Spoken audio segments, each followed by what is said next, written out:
14 साल दी। अच्छा 14 साल है तकरीबन।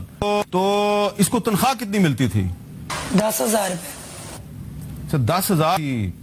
10,000, सिर्फ 10,000। एक जज साहब जो हैं वो अपने घर में एक छोटी सी बच्ची 14 साल की है उससे काम करवा रहे हैं, 10,000 तनख्वाह दे रहे हैं, और इस्लामाबाद के कानून के मुताबिक तो उनको जो बेसिक सैलरी है वो कम से कम 25,000 देनी चाहिए। अच्छा ये बताएं कि जब आपने रिजवाना को इन जज साहब के घर काम करने के लिए भेजा तो उसके बाद कभी आपका उनसे अपनी बेटी से राब्ता हुआ था? 2 दफा हुई है। तो जिस टाइम वो फोन ते गल कर रही सी ना बच्ची जी, उस टाइम वो कोल बैठ गए, बह जाती सी जनानी, कहती सी भी अम्मी नहीं दसना किसी अमर की गल भी मार रही हूँ जो भी कर रही हूँ, सिर्फ यही दसना मैं खुश रह रही हूँ। अच्छा भी अच्छा मैंने खाण भी देंगे पहनण भी देंगे, मैं कोल बह के खांदी भी इस तरह दसिया। ते कहती किसी अमर का नाम नहीं लेना तू बई मैं मार दी हूँ। तो फिर वो मेरी फोन ते मैं गल की बाजी नाल भी, बाजी कहती बहुत अच्छी तेरी बच्ची रह रही है मेरे साथ, बहुत अच्छे खा पी रही है, जज साहब उन्हें सब तो पहले उन्होंने लिया के देंगे, बाद च कोई मेरे बच्चों को देंगे खाना वगैरह। तो इस तरह कहती तो फिर कहती शमी तू बात ना करया कर क्योंकि बच्ची उदास हो जाती, फिर वापसी का कहती है भी अम्मी को जाना है, इसलिए मैं खुद बात करवा दूँ करी जिस टाइम गल करनी है ना मैं खुद करवावा करानी। अच्छा ये बताएं आपको कैसे पता चला कि आपकी बच्ची जो है उस पर तशद्दुद हुआ है, उसके सर में भी जख्म है, उसके बाकी भी जिस्म पे जख्मों के निशान, आपको पता कैसे चला? वड़ैच मुख्तार ने मैंने कहा आन के घर भी बाजी कह रही है अपनी बेटी ले आया भी वो काम कोई नहीं करती। ते मैंने कहता अभी जा तू 2 बजे का टाइम सी, 2 बजे मैं चढ़ी है तो कह रहा भी अभी चली जा। मैं कहा ठीक है जी मैं भी चली जाती हूँ। रावलपिंडी ही है ना, ਸਾਨੂੰ तो भी नहीं इलाकों का पता जी, असं ना कभी गए उस इलाके ना कभी आए। तो उसने कहा भी इस्लामाबाद में आन के अपनी बच्ची ले जाओ। मैं कहा ठीक है मैं ले जाती हूँ। वो इस्लामाबाद में पहुंची है उत्ते 7 बजे, पूरे 7 बजे 2 बजे तो चली 7 बजे उत्ते पहुंची है। फिर मैं मुख्तार वड़ैच नाल रबता किया, मैं कहा जी 7 बजे मैं पहुंच चुकी हूँ, तो आए नहीं अभी तक। कह रहे अभी आ जाने तू इत्थे खड़ो। मैं उत्ते खड़ी हो गई अड्डे ते जा गई, फिर आए 8 बज गए, फिर मैं फोन किया, मैं कहा भी कोई नहीं आए, फिर कहते इत्थे बह जा, फिर मैं बैठ गई उत्थे ही बैठी। फिर 9 बजे मेरी बच्ची मेरे को लैके आई उस दिन 9 बजे पूरे 9 बजे। अच्छा। उस टाइम 9 बजे लैके आई मेरे को। मैंने कहती उस फोन मैंने फिर किया, मैंने कहती पिछली साइड ते आ जा अड्डे ते पिछली साइड, उस सामने होटल भी है, उस सामने मैंने नहीं सी पता, उसी ने दसिया भी है होटल है, सामने होटल है बिल्कुल। फिर मैंने कहती भी ये कूड़ा करकट अपना लै ला मेरा काम नहीं करती। कूड़ा करकट? मैं कहा ठीक है बाजी नहीं करती होगी मैं की कर सकती, दे दो मैं लै जानी।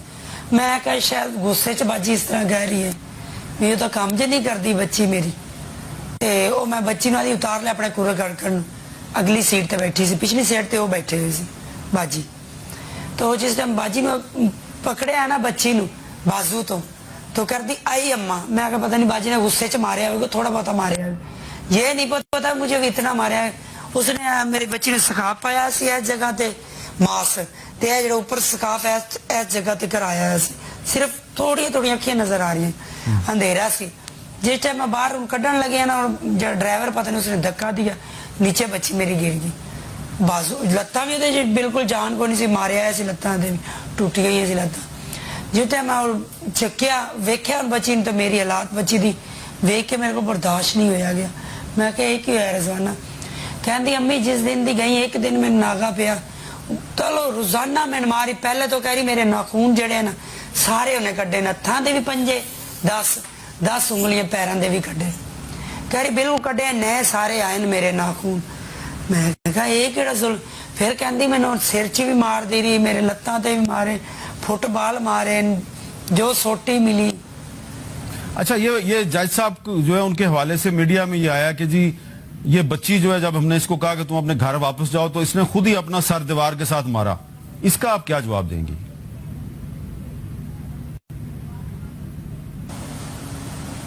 ये जवाब यही है, उहदे कोल बच्चे है नहीं, उस बच्चे ने कहा जाए भी तू सिर मार, वो मार देन बच्चे सिर, कहन नाल भी नहीं मारनगे।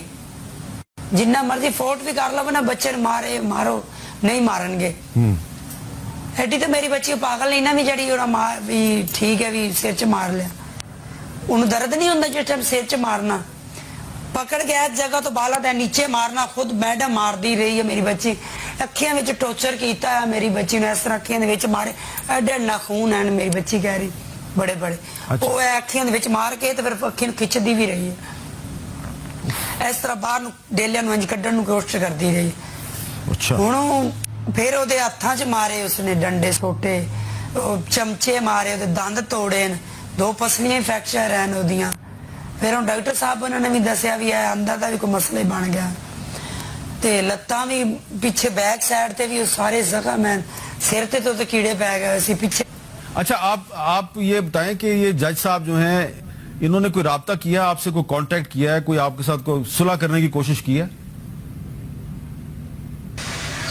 जिस दिन असं लैके आए ना, मैं उस दिन इसी अस्पताल में एमरजेंसी जिस टाइम असं आए उस टाइम उन्होंने जज के कोई रिश्तेदार इधर फिर रहे सी, उन्होंने मेरी उन्होंने फोन ते ही राब्ता होया, उन्होंने करवाया, कह रहे ना गल कर लो, मैं कि मैंने दसो से नहीं करो तो सही कह रहे गल, मैं गल कर ली, मैं शायद सारे पिछों कोई फोन आया, उन्होंने कहा बेटी है तू मेरी भैन है, सब कुछ किया मैनू, तो मैंने कहते भी तू ना मेहरबानी मेरी नौकरी का सवाल है तो इधर ही चुप कर जो, भी अगे जाने की जरूरत कोई नहीं, भी तुहानू इंसाफ मिलना भी कोई नहीं है। अच्छा। जो मर्जी कर लो, मैं वे कित्थे हैं तो तुसी गरीब बंदे हो। मैं कहा गरीब हाँ, मैं गरीब हाँ, मैंने तुसी कर दो अपनी बीवी मैंने दो ना, मैंने पता लगे वाकई मेरा इंसाफ होया, तुसी इंसाफ मेरा करो, जो तुसी खुद ना लो तुसी इंसाफ की मैंने देना। बिल्कुल आपको लगता है मेरी गल हुई, ज्यादा गल कोई नहीं। आपको लगता है कि आपको इंसाफ मिल इंसाफ नहीं मिलेगा इंशाल्लाह। अच्छा। मैं कहा मैं इंशाल्लाह लैके छड़ा नहीं, मैं गरीब हाँ, मैं इंसाफ लैके छड़ा, मेरा अल्लाह सोना मेरा इंसाफ देगा मुझे। अच्छा, मेरी इस तरह गल हुई है। अच्छा, अब आपको आखिर में ये बताएं कि अब आपकी बेटी की तबीयत कैसी है? डॉक्टर ने तो हमें ये बताया कि उसकी सूरत-ए-हाल को इतनी अच्छी नहीं, डॉक्टर ने हमें ये भी बताया कि इसको जो सर में जो जख्म आए कम से कम 3 महीने पुराने हैं, 3-3.5 महीने पुराने हैं, तो अब उसकी कैसी सूरत-ए-हाल है? उम्मीद है डॉक्टर से भी उम्मीद है, डॉक्टर जड़े 24 घंटे मेरे बच्ची के ऊपर ही है, उत्ते ही रहते ना। हुण माशाल्लाह कुछ थोड़ा बहुता खुराक खा रही है, थोड़ी अज शुरू की है, अल्लाह इन्होंने भी सेहत डॉक्टर ने भी देवे, मेरी बच्ची जड़ी इतनी केयर की उन्होंने गरीब बंदे की, तो मैं चाहती हाँ भी उन्होंने इंसाफ मेरी बच्ची ने मिले, ਉਹਦੇ ਜਿਹੜੇ ਮੁਜਰਮ ਅੰਦਰ ਹੋਣੇ ਚਾਹੀਦੇ ਆ, ਜਿਹੜੇ ਬੇਲ ਮਿਲੀ ਇਹ ਵੀ ਨਹੀਂ ਸੀ ਮਿਲਣੀ ਚਾਹੀਦੀ। ਜੱਜ ਸਾਹਿਬ ਉਹਨਾਂ ਨੂੰ ਵੀ ਜਿਹੜੀ ਬੇਲ ਦੇਣ ਵਾਲੀ ਔਰਤ ਹੈ ਉਹ ਖੁਦ ਮਾਂ ਹੋਣੀ ਚਾਹੀਦੀ, ਉਹਨੂੰ ਪਤਾ ਹੋਣਾ ਚਾਹੀਦਾ ਵੀ ਕਿਸ ਤਰ੍ਹਾਂ ਬੱਚੀ ਤੇ ਜ਼ੁਲਮ ਹੋਇਆ। ਅਸੀਂ ਕੋਈ ਝੂਠ ਨਹੀਂ ਮਾਰ रहा, कुछ फ्रॉड नहीं है, हकीकत में मेरी बच्ची को जुल्म होया। डॉक्टर साहब की रिपोर्ट नाल भी दे सकते हो जिन्हें जिक्र जुल्म होया। मैं इन्ना चाहती हाँ मेरी बच्ची को मिलेगा इंसाफ, सारिया बच्चियों को मिलेगा जड़ियां बच्चियां पहले हुई हुई हैं। अच्छा, अगे भी बच्चे बच जाएंगे, मेहरबानी मैं यही चाहती हूँ बस। बहुत बहुत शुक्रिया, मेरी गुजारिश है। बहुत बहुत शुक्रिया शमीम बीबी, आपके साथ तो गुफ्तगू करना भी मुझे बहुत मुश्किल लग रहा था, और पता नहीं किसी को शर्म आई है नहीं आई, लेकिन मुझे तो बहुत शर्म आई है कि ये कैसा मुल्क है कि यहाँ पे एक जज के घर में एक बच्ची पे जुल्म हुआ है, और अब जज साहब जो है वो इल्जाम लगा रहे हैं कि ये बच्ची ने खुद ही अपने आप को जख्म लगाए हैं, और उस जज की बीवी जो है उसको एक और खातून जज जो है वो जमानत पे जमानत दिए जा रही है।